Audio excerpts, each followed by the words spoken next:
তোর জীবনটা কি একদম ধ্বংসের পথে? সবকিছু হারিয়ে ফেলেছিস? তাহলে শোনো, আল্লাহ তোকে ছেড়ে দেননি। তুই যেই কষ্টটা লুকিয়ে রাখিস, আল্লাহ সেই কষ্টটাও জানেন। তুই যেই কান্নাগুলো লোকজনের সামনে দেখাস না, আল্লাহ সেগুলোও শুনে ফেলেন। আল্লাহ বলেন, আমি অবশ্যই পরীক্ষা করব ভয়, ক্ষুধা, ধন, প্রাণ ও ফলের ক্ষতিতে। আর ধৈর্যশীলদের দাও সুসংবাদ। সূরা আল বাকারা, আয়াত 155। প্রতিটি বিপদের পিছনে লুকিয়ে আছে আল্লাহর রহমত।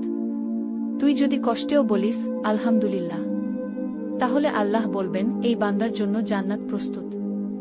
যখন সবাই তোকে ভুলে যাবে, আল্লাহ তখনও তোকে স্মরণ করবেন। সঙ্গী, অনেক সময় আল্লাহ চুপ থাকেন না, তবে তিনি পরীক্ষা নেন। কারণ তিনি তোকে তার সবচেয়ে প্রিয় বান্দা বানাতে চান। তাহলে তুই হাল ছেড়ে দিবি কেন? যে আল্লাহ নবীদের কাঁদিয়ে পরীক্ষা নেন, তিনি তোকে একটু কষ্ট দিবেন, এটাই স্বাভাবিক। কিন্তু এই কষ্টের শেষটাই তো সবচেয়ে বড় পুরস্কার। আজ রাতেই তাহাজ্জুদে দাঁড়া, 3 বার বল হাসবুনাল। তোর কান্না বৃথা যাবে না, তোর দোয়া ফিরিয়ে দেয়া হবে না। আর তুই যদি এখনই হাল না ছাড়িস, তুই জিতবি ইনশাআল্লাহ।